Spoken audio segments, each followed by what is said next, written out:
میرا نام نائلہ ہے اور سب مجھے پیار سے نوری کہتے تھے۔ ابا کام سے گھر لوٹے تو میں چارپائی پر ہی کتابیں کھولے بیٹھی تھی۔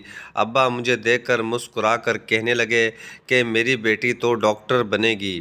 ابا کی بات سن کر میں بھی مسکراتی تھی۔ ابا کی بس یہ خواہش تھی کہ میں پڑھ لکھ کر ڈاکٹر بن جاؤں۔ وہ آتے آتے مجھے ڈاکٹرنی کہہ کر ہی پکارا کرتے تھے اور ان کی یہ بات سن کر اماں فخر سے چوڑی ہو جاتی۔ میں اپنے ماں باپ کی اکلوتی بیٹی تھی اور غریبی کے باوجود بھی وہ مجھے بہت اچھی تعلیم دلوا رہے تھے۔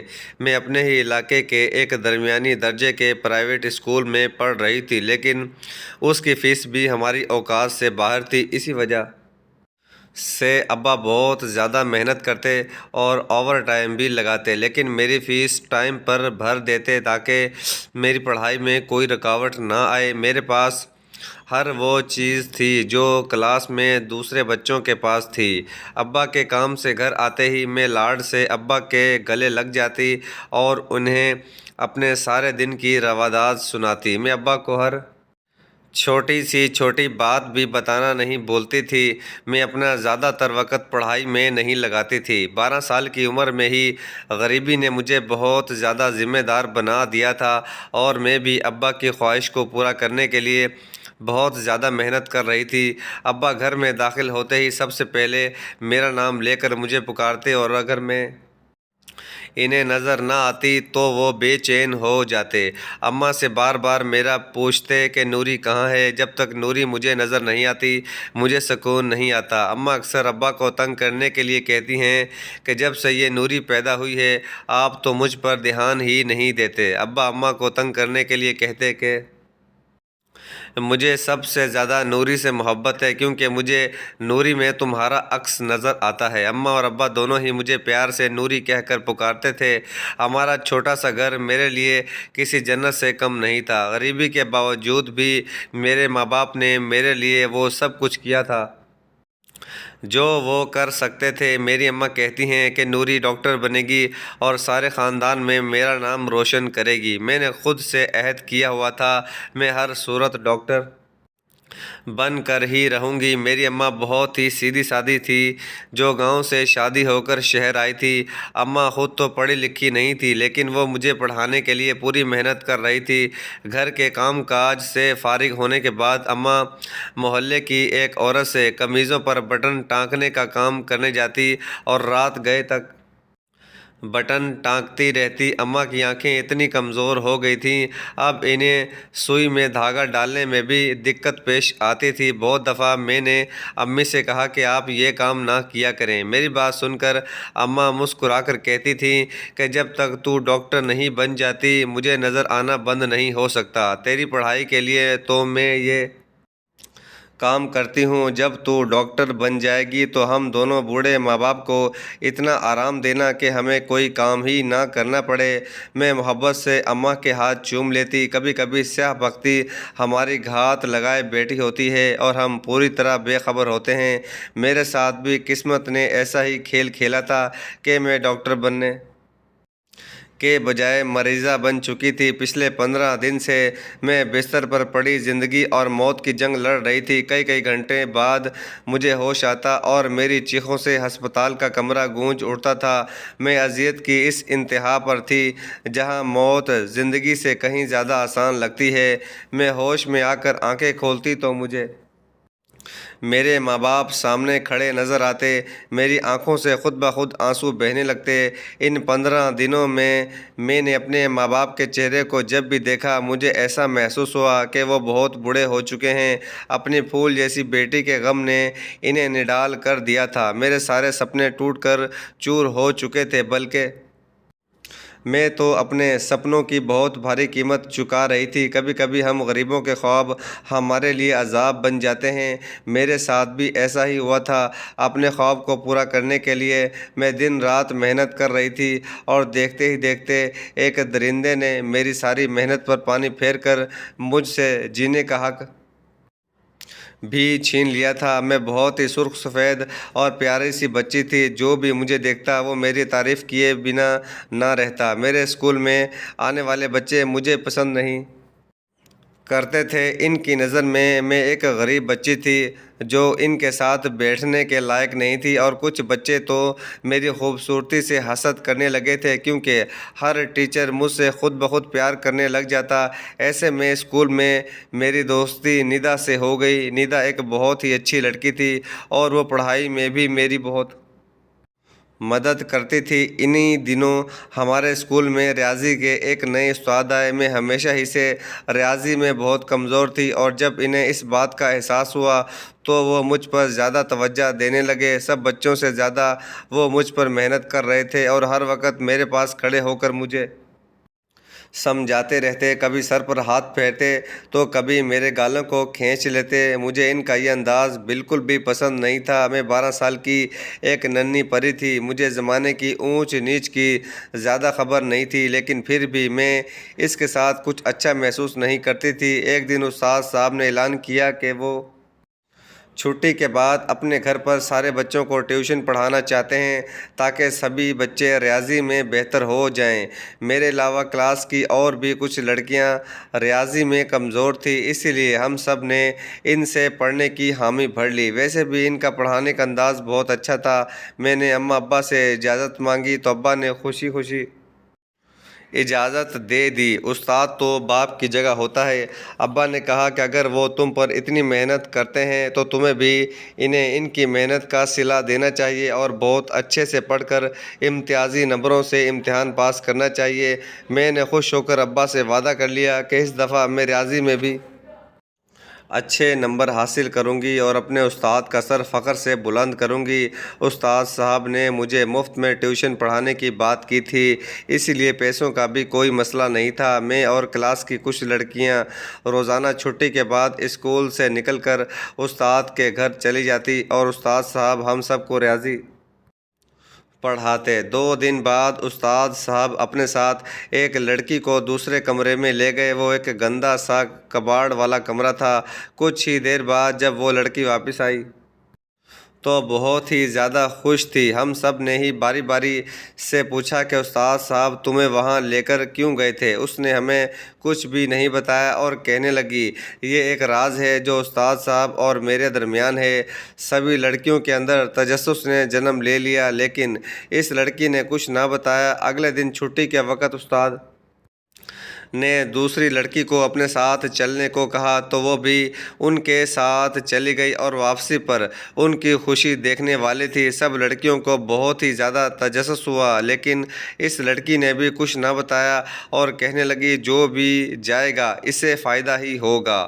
ہم لوگ صبح اسکول میں پڑھائی کرتے اور چھٹی کے بعد استاد صاحب کے گھر چلے جاتے۔ میں واپس آ کر بھی گھر میں بہت محنت سے پڑھائی کیا کرتی تھی۔ میرے ابا اس بات پر بہت خوش تھے۔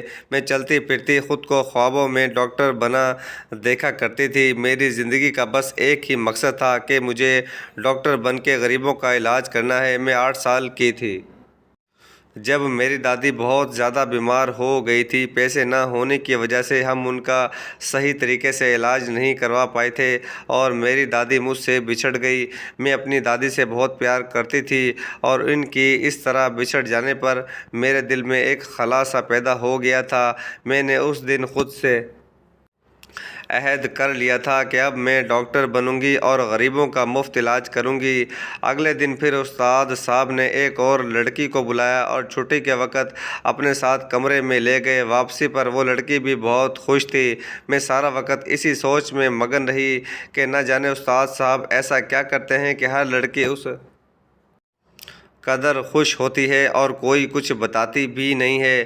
میں بار بار یہی سوچتی کہ ایک نہ ایک دن میری باری بھی آئے گی، لیکن استاد صاحب کے ساتھ اس گندے سے کمرے میں جانے کا سوچ کر بھی مجھے ڈر لگتا تھا۔ میں نے سوچ لیا تھا کہ جب استاد مجھے بلائیں گے تو میں منع کر دوں گی۔ ان کی شخصیت کچھ عجیب سی تھی، کبھی وہ بہت ہی زیادہ خوش ہوتے اور کبھی ایک دم ہی غصے میں آ جاتے تھے۔ میری زندگی کا وہ بدترین دن آ چکا تھا جب استاد صاحب نے چھٹی کے وقت مجھے پکارا اور کہنے لگے کہ آج تمہاری باری ہے اور باقی سب بچے جا سکتے ہیں۔ یہ سن کر میں پریشان ہو گئی کیونکہ میں ان کے ساتھ نہیں جانا چاہتی تھی، لیکن ساری لڑکیاں کہنے لگی کہ اس میں تمہارا ہی فائدہ ہے۔ پھر میں نے سوچا کہ اتنے دنوں سے سبھی لڑکیاں استاد صاحب کے ساتھ جا رہی ہیں، شاید وہ ان لڑکیوں کو کوئی تحفہ دیتے ہیں، اسی لیے وہ خوشی خوشی واپس آتی ہیں۔ لڑکیوں کی ہمت دلانے پر میں ان کے ساتھ اس گندے سے کمرے میں چلی گئی اور باقی سب لڑکیاں چھٹی کر کے چلی گئیں۔ استاد صاحب مجھے اندر لے گئے اور دروازہ بند کر لیا۔ میں کچھ پریشان ہو کر ان کو دیکھنے لگی تو انہوں نے اپنی جیب سے کچھ چاکلیٹ نکال کر میری طرف بڑھائی۔ مجھے لگا کہ ہر لڑکی کو اسی طرح بلا کر چاکلیٹ دیتے ہیں۔ میں خوش ہو کر چاکلیٹ لینے کے لیے آگے بڑھی تو انہوں نے اپنی مٹھی بند کر لی۔ کہنے لگے کہ پہلے تمہیں ایک امتحان سے گزرنا ہوگا، اگر تم پاس ہو گئی تو میں یہ ساری چاکلیٹ تمہیں دے دوں گا۔ مجھے لگا کہ استاد صاحب مجھ سے کوئی ریاضی کا سوال پوچھیں گے اور پھر مجھے انعام کے طور پر یہ چاکلیٹ دیں گے، لیکن استاد صاحب نے مجھ سے جو کہا وہ سن کر میرے رونگٹے کھڑے ہو گئے۔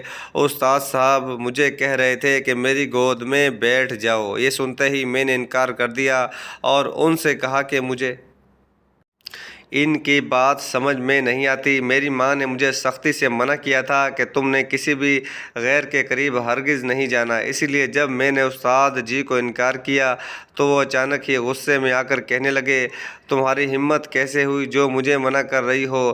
میں تمہیں مفت میں ٹیوشن پڑھاتا ہوں، تمہیں تو میرا شکر گزار ہونا چاہیے اور میری ہر بات ماننی چاہیے۔ میں نے ان سے کہا کہ میری ماں نے مجھے سختی سے منع کیا ہوا ہے، مجھے آپ سے کچھ بھی نہیں چاہیے، بس آپ مجھے گھر جانے دیں۔ جیسے ہی اس کو اندازہ ہوا کہ گھی سیدھی انگلی سے نہیں نکلے گا تو وہ زبردستی پر اتر آئے اور انہوں نے مجھے دھکا دے کر چارپائی پر گرا دیا۔ اس سے پہلے کہ میں شور مچاتی انہوں نے اپنے ہاتھوں سے میرا منہ دبایا اور پھر میرے ہی دوپٹے سے میرا منہ باندھ دیا۔ میں پوری طرح تڑپ رہی تھی۔ ان کے لیے میری آواز بند کرنا کوئی مشکل کام نہیں تھا۔ کچھ ہی لمحوں میں استاد جی نے مجھے پوری طرح بے حجاب کر دیا تھا۔ وہ استاد کے اعلیٰ مقام سے گر کر ایک وحشی درندے میں تبدیل ہو گئے تھے اور اس کے بعد جو کچھ انہوں نے میرے ساتھ کیا وہ ناقابل بیان تھا۔ میں اپنی آخری سانسوں کو پہنچ گئی تھی۔ انہیں اس بات کا یقین ہو گیا کہ اب میں نہیں بچوں گی تو وہ مجھے چھوڑ کر بھاگ گئے۔ میری سانسیں اکھڑ گئی تھیں اور میں بے ہوش ہو چکی تھی۔ جب مجھے ہوش آیا تو میں نے خود کو ہسپتال کے بستر پر پایا، لیکن میری حالت ایسی تھی کہ میں اپنے حواسوں میں نہیں تھی۔ میری چیخوں اور فریادوں سے پورا ہسپتال گونج اٹھا تھا۔ جب مجھے پوری طرح ہوش آیا تو میری حالت پاگلوں جیسی تھی۔ ڈاکٹروں نے مجھ پر دن رات محنت کی اور 1 مہینے کے بعد مجھے ہسپتال سے ڈسچارج کر دیا گیا، لیکن میں ذہنی طور پر صحت یاب نہیں ہو سکی تھی۔ اماں ابا میں سے کوئی بھی مجھ سے اس بارے میں کوئی بات نہیں کرتا تھا، بلکہ وہ دونوں میری دل جوئی میں لگے رہتے تھے۔ لیکن جب میری حالت تھوڑی بہتر ہوئی تو پولیس والے ہمارے گھر آئے اور کہنے لگے کہ نائلہ کی حالت اب بہتر ہے، اسی لیے اب ہمیں اس کا بیان لینا ہے تاکہ مجرموں کو ان کے انجام تک پہنچایا جا سکے۔ ابا نے پولیس والوں کو یہ کہہ کر منع کرنا چاہا کہ میری بیٹی کی حالت بہتر نہیں ہے اور ہم اس گزرے ہوئے سانحے کے بارے میں کوئی بھی بات نہیں کرتے، لیکن میں پولیس والوں کی آواز سن چکی تھی، اسی لیے میں نے ابا سے کہا کہ میں بیان دینا چاہتی ہوں۔ میری بات سن کر ابا نے مجھے پریشان نظروں سے دیکھا اور مجھے دوبارہ اسی تکلیف سے گزرنے سے بچانا چاہتے تھے۔ میں نے ابا سے کہا کہ میرا بیان دینا بہت ضروری ہے ابا، ورنہ کوئی اور نائلہ میری طرح پھر کسی وحشی درندے کا شکار ہو جائے گی۔ پولیس والے انکل میرے پاس آ کر بیٹھ گئے تو میں نے انہیں شروع سے لے کر وہاں تک کی تمام روادات سنا دی جہاں تک مجھے ہوش تھا۔ اس سے آگے مجھے کچھ یاد نہیں تھا۔ اس کے آگے کا بیان میری ماں نے دینا شروع کیا تو اس وقت مجھے پتہ چلا کہ میرے بے ہوش ہونے کے بعد کیا ہوا تھا۔ میری اماں نے پولیس والوں کو بتانا شروع کیا کہ جب نائلہ ٹیوشن سے واپس نہ لوٹی تو 2 گھنٹے گزر گئے تو میں نائلہ کی دوست ندا جو ہمارے قریب ہی رہتی تھی اس کے گھر جا کر معلوم کیا تو وہاں مجھے پتہ چلا کہ استاد جی روز ہی کسی نہ کسی لڑکی کو کمرے میں لے جاتے ہیں اور کوئی نہ کوئی چھوٹا سا تحفہ دے دیا کرتے ہیں، کیونکہ ندا نے مجھے بتایا تھا کہ سب لڑکیاں جا چکی ہیں اور میری نوری ابھی تک استاد جی کے پاس تھی۔ میں دوڑتی ہوئی استاد کے گھر تک پہنچ گئی تھی۔ مجھے اپنی چپلوں کا ہوش تک نہیں تھا۔ ان کا گھر اسکول سے تھوڑے ہی فاصلے پر تھا۔ وہاں پہنچ کر میں نے دیکھا کہ گھر کے باہر تالا لگا ہوا ہے۔ مجھے کچھ سمجھ نہ آیا تو میں نے ارد گرد کے لوگوں کو روک کر پوچھنا شروع کیا، لیکن کسی نے بھی نائلہ کو استاد کے گھر سے نکلتے ہوئے نہیں دیکھا تھا۔ البتہ ایک شخص نے مجھے بتایا کہ استاد بہت تیزی سے گھر کو تالا لگا کر کہیں چلے گئے ہیں۔ یہ سنتے ہی میں نے آس پڑوس کے لوگوں سے مدد کی درخواست کی اور کچھ لوگوں نے میری مدد کرنے کے لیے استاد کے گھر کا تالا توڑ دیا۔ جب میں اندر گئی تو بڑے سے کمرے کے اندر مجھے ایک چھوٹا سا دروازہ نظر آیا اور اس دروازے کے اندر داخل ہوتے ہی میری چیخیں آسمان کو پہنچ گئیں۔ میری بیٹی نوری بہت بری حالت میں پڑی تھی اور اس کا جو حال تھا اسے دیکھ کر میں بے حال ہو گئی تھی۔ میں نے فوراً ہی اپنی چادر اتار کر اپنی بیٹی پر ڈال دی اور لوگوں کی مدد سے میں نوری کو لے کر ہسپتال پہنچ گئی۔ نوری کے ابا کو بھی اس حادثے کی خبر مل گئی تھی اور وہ بھی فوراً ہسپتال چلے آئے تھے۔ استاد کا کہیں کوئی اتا پتہ نہیں چل سکا تھا۔ وہ شخص استاد کہلانے کے لائق ہی نہیں تھا۔ وہ استاد کے رتبے پر پہنچنے والا ایک شیطان تھا جس نے استاد جیسے معزز لفظ کو استعمال کیا تھا۔ پولیس والے کہنے لگے کہ ہم اس شخص کو بہت پہلے ہی پکڑ چکے ہیں، لیکن آپ لوگوں کی حالت ایسی نہیں کہ ہم آپ کو اس بارے میں بتاتے۔ ہمارے لیے نوری کا بیان بھی بہت ضروری تھا، اور اب جب کہ نوری خود بیان دے چکی ہے تو ہم آپ لوگوں کو یہ بتانا چاہیں گے کہ وہ درندہ پکڑا گیا ہے۔ وہ شخص اپنی ڈگریوں کا فائدہ اٹھاتے ہوئے کسی بھی چھوٹے سے پرائیویٹ اسکول میں نوکری کر لیتا ہے اور پھر وہاں کی بچیوں کو تعلیم دینے کے بہانے انہیں علیحدہ سے ٹیوشن سینٹر پر بلاتا ہے، اور جو لڑکی اسے پسند آ جاتی ہے اسے حاصل کرنے کے لیے وہ یہ کھیل کھیلتا ہے۔ نوری سے پہلے اس نے جتنی بھی لڑکیوں کو کمرے کے اندر بلایا تھا ان سب کے بیانات لیے جا چکے تھے۔ ان سب لڑکیوں کو وہ کچھ ٹافیاں اور چاکلیٹ دے کر واپس بھیج دیا کرتا تھا، ان کے ساتھ کوئی غلط حرکت نہیں کرتا تھا اور ساتھ ہی یہ تاکید کرتا تھا کہ باہر جا کر کسی کو بھی اس تحفے کے بارے میں نہ بتایا جائے۔ لڑکیاں اس سے وعدہ کر لیتی تھیں اور اپنے وعدے پر قائم رہتی تھی۔ اس کا اصل ہدف شروع ہی سے نوری تھی، اور جس دن اس نے نوری کو بلایا اس دن سب کو چھٹی دے دی۔ پولیس والے کہہ رہے تھے کہ اسکول انتظامیہ سے بھی اس بات پر بیان لیا گیا ہے۔ وہ لوگ استاد صاحب کے اس پرائیویٹ ٹیوشن سینٹر سے بالکل غافل تھے۔ اب وہ درندہ پولیس کی حراست میں تھا۔ پولیس والوں نے بتایا کہ وہ شخص اپنی زندگی میں ناخوش تھا اور اس کی اپنی بیوی کے ساتھ بہت ہی خراب تعلقات تھے۔ اس نے اپنی بیوی کو چھوڑ دیا تھا اور اس کے گھر والے بھی اس کے رویے سے تنگ آ کر اسے نکال چکے تھے۔ وہ جگہ بدل بدل کر اسکولوں میں نوکری کرتا تھا اور اپنی من پسند لڑکی کے ساتھ زیادتی کرتا تھا۔ دراصل وہ شخص ایک ذہنی مریض بن چکا تھا۔ اب جب کہ نوری نے پوری طرح بیان دے دیا ہے تو ہمیں یقین ہے کہ عدالت اس شخص کو سخت سزا سنائے گی۔ اب تک وہ مجرم اسی لیے بچتا آ رہا تھا کیونکہ کسی بھی لڑکی کے گھر والوں نے پولیس کو بیان نہیں دیا تھا اور نہ ہی کسی لڑکی نے پولیس والوں سے بات کی تھی۔ نائلہ کے اس بیان کی وجہ سے آئندہ بہت سی لڑکیاں اس درندے کا شکار ہونے سے بچ جائیں گی۔ پولیس والے جا چکے تھے اور میرے ماں باپ میرے پاس بیٹھے تھے۔ میں نے اپنی ماں کے کندھے پر سر رکھ لیا تھا اور آنکھیں بند کر لی تھی، لیکن میری آنکھیں آنسوؤں سے بھر چکی تھی۔ میری روح پر جو زخم لگے تھے شاید وہ عمر بھر ٹھیک نہ ہو پاتے۔ میرے ابا نم آنکھوں سے میری طرف دیکھتے ہوئے کہتے کہ میری نوری نے جس ہمت سے پولیس والوں کو بیان دیا ہے، مجھے یقین ہے کہ نوری نے بہت سی اپنی جیسی لڑکیوں کو بچا لیا ہے۔ مجھے اپنی بیٹی پر فخر ہے اور میں اپنی بیٹی کو ضرور ڈاکٹر بناؤں گا۔ میں اپنے ابا جی کے گلے لگ کر پھوٹ پھوٹ کر رو پڑی تھی۔ میرے ساتھ جو کچھ بھی ہوا اس میں بہت سے لوگ قصوروار تھے، لیکن شاید سب سے زیادہ قصور اسکول انتظامیہ کا تھا۔ آج کل ہر گلی کے کونے پر ایسے بہت سے پرائیویٹ اسکول کھل چکے ہیں جو کم تنخواہوں کے عوض کسی کو بھی استاد کے عہدے پر فائز کر لیتے ہیں، یہ جانے بغیر کہ وہ استاد کہلانے کے لائق ہے یا نہیں۔ اور کچھ قصور ہمارے اس نظام کا بھی ہے، جہاں ظالم ظلم کر کے بھی آزادی سے گھومتا ہے۔ میرے ماں باپ نے ایک دفعہ پھر میری آنکھوں میں سپنے بھرنے شروع کر دیے تھے۔ آزمائش میری زندگی میں آنی تھی اور میں اس آزمائش سے باہر آ گئی تھی۔ مجھے اپنے باپ کی آنکھوں میں اپنے لیے فخر دیکھنا تھا اور ڈاکٹر بن کر اپنی ماں کا سینہ چوڑا کرنا تھا۔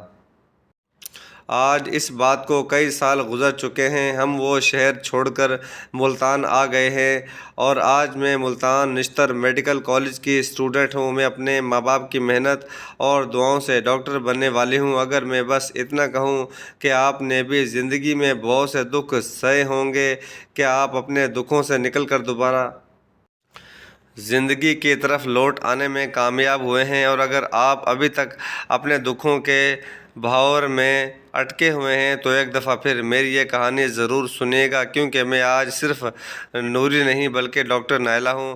کمنٹ سیکشن میں مجھے جواب ضرور دیجیے گا۔